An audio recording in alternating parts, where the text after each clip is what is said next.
Alright, I made it 40 days and 40 nights without masturbating. And lately, these last couple of days, it feels almost very natural to not masturbate anymore, right? Instead of getting ideas on masturbating, oh my god, maybe I should take on a new hobby.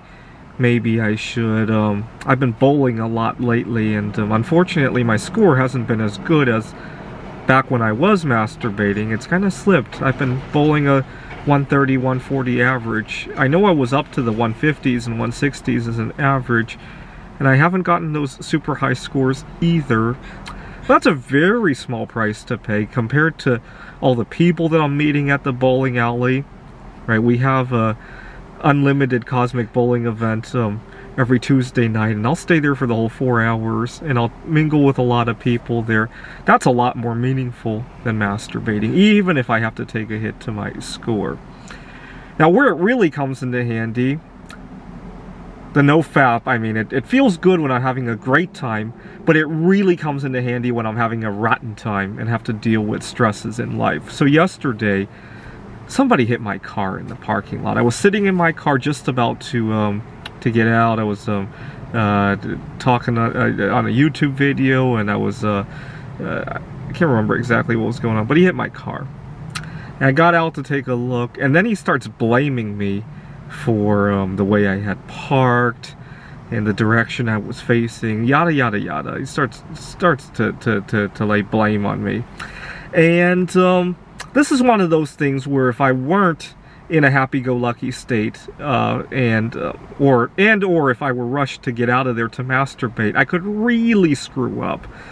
Now that I'm not masturbating anymore, and there's no time constraint, I don't need to get out of there to masturbate. Stress used to cause me to masturbate a lot. I masturbated a lot during the beginning of the quarantine. I masturbated a lot when I lost my job a number of years ago. And it doesn't help. First of all, it solves none of those problems, right? Stress doesn't cure COVID-19. It doesn't help you get a job, for most people at least, right? And so it doesn't solve any of those problems. And but more importantly, it puts a constraint when you try to solve all those problems, right? You're in the middle of a job interview and you need to masturbate. You're waiting in line to buy toilet paper or buy other supplies, and you're angry at people because you need to masturbate. It doesn't solve them. It hinders the solution to all of those problems.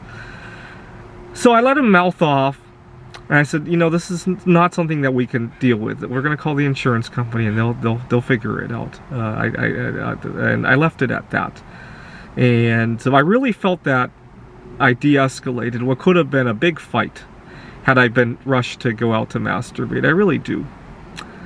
Now, the problem is that even though I'm not very into sex and all that, I find it difficult to meet others like me. I was just using a dating website to, well, I don't want to look for a sexual partner, I want to look for a life partner.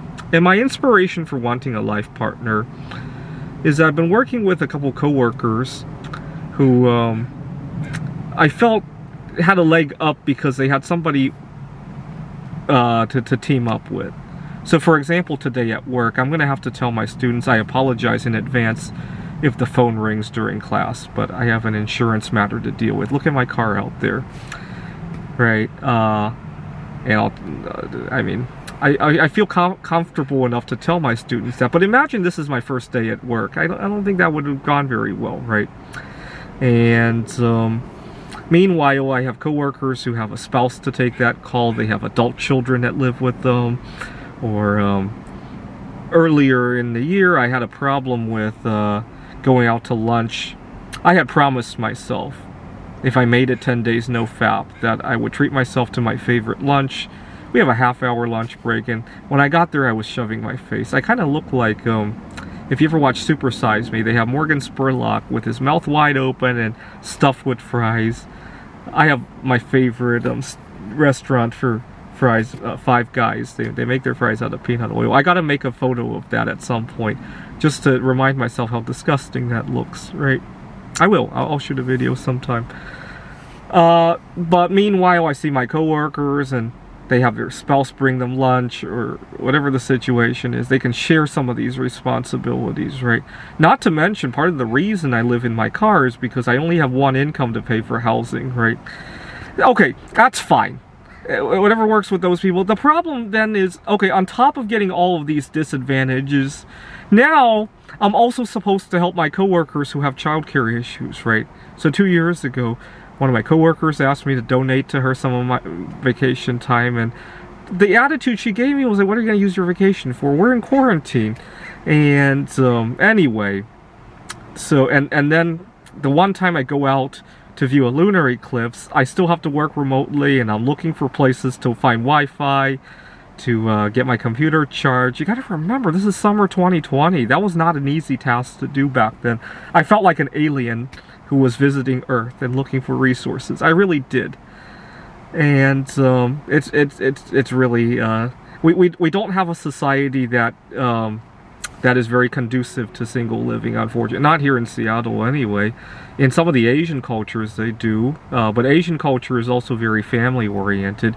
If your family doesn't accept you for whether it be your sexual identity or whatever, that could also be challenging there. But, so it inspired me to look for a life partner, let's put it that way. So I was on OkCupid, and I had known this girl for 2 weeks, and yesterday my heart sank because she sent me some photos, and I'll let you think about what was in those photos. My heart sank. That's not what I'm looking for! And I hope my account didn't get frozen, because I was very upset, and I wrote some things to her that were not very good. And so I don't know. Then I closed out the OkCupid account. I didn't want to look at it today. I'm gonna have to think hard about starting a dating website for people who just want to look for a life partner. Nothing sexual, nothing romantic. Just somebody who can build a life. They can build a life together with, right? Live together and take care of each other, right? All right. It is 40 days and 40 nights. And I'm starting to actually problem solve some things.